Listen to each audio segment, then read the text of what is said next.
As a struggling porn addict, your perception of anger is a little skewed. So you may feel that in order to have things go your way, you need to be aggressive. Or you might feel that other people around you are too sensitive to anger. Some men even think that their anger should be released because it is unhealthy to repress it. Well, the reality is that anger is a destructive force, okay? It ruins relationships, it damages your health, it sabotages your success, it creates a negative reputation for you, and it also impairs your judgment. So today I'm going to be debunking 7 common myths about anger. The first myth is that it is unhealthy to hold in my anger and I should vent my anger and let it all out. Suppressing anger is unhealthy, but venting is not any better. Anger does not have to be released aggressively to avoid losing control. The problem with venting is that it is simply adding fuel to the fire. It only keeps your angry thoughts and feelings alive. The better you are at venting, the longer you end up staying angry. The second myth is that anger is unhealthy, that we should never be angry. I've had a few clients back in the day who were happy all the time. They seemed happy. Guess what? They're also clinically insane, like the Joker, like all off the hinges crazy.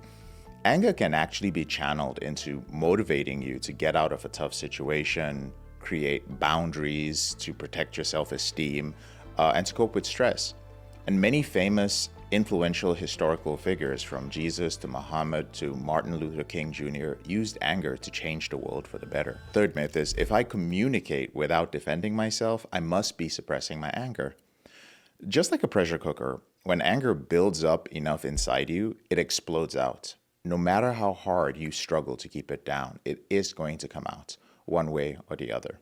The fourth myth is that anger is aggressive. And this is more of a misconception than a myth. There are many ways to express anger in a non-aggressive manner.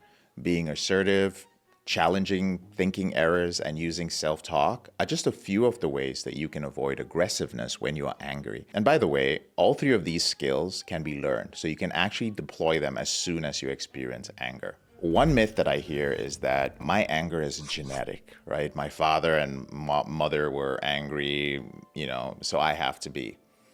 Anger is a learned behavior. It is not genetic. We learn anger from observing our parents, our friends, from influential people in our lives, and from those in our environment. You can unlearn all the things that you've learned, and you can pick up new coping skills in the process. Another myth is that the idea of hurting my partner due to my anger or engaging in domestic violence is never going to affect me. Like, I'll never be that sort of man. I'll never let it get to that point.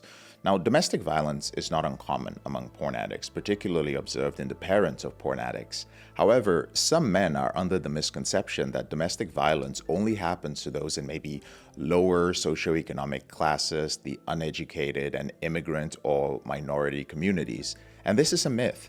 Domestic violence is fueled by anger and it does not discriminate. It is just as common among my private upper middle class to wealthy, highly educated clients as it is among college students in our free groups.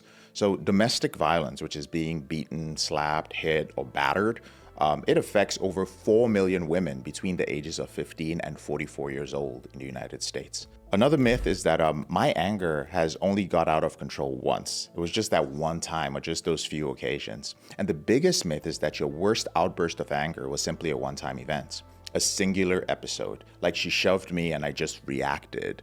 And I just want you to know that uncontrolled violence is a character trait and it is often based on control.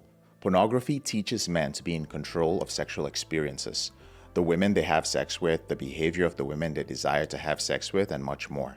And when this control is revealed to be an illusion in real life, men snap. Although an attack may have happened or come close to happening only once, when we dive deeper, we find that this behavior has been built on a foundation of verbal abuse, psychological abuse, threats, or intimidation and isolation via manipulation. So if you're picturing this as an angry man beating his wife, then you've bought into that myth. It seldom is the stereotypical image, right?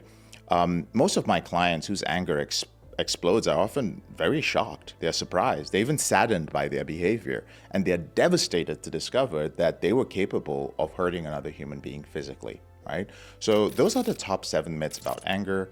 And I'm just curious, do you relate to any of them? Go ahead and let me know in the comment section below. If you've enjoyed watching this video, take a moment to subscribe and share it with somebody who you feel might benefit from it.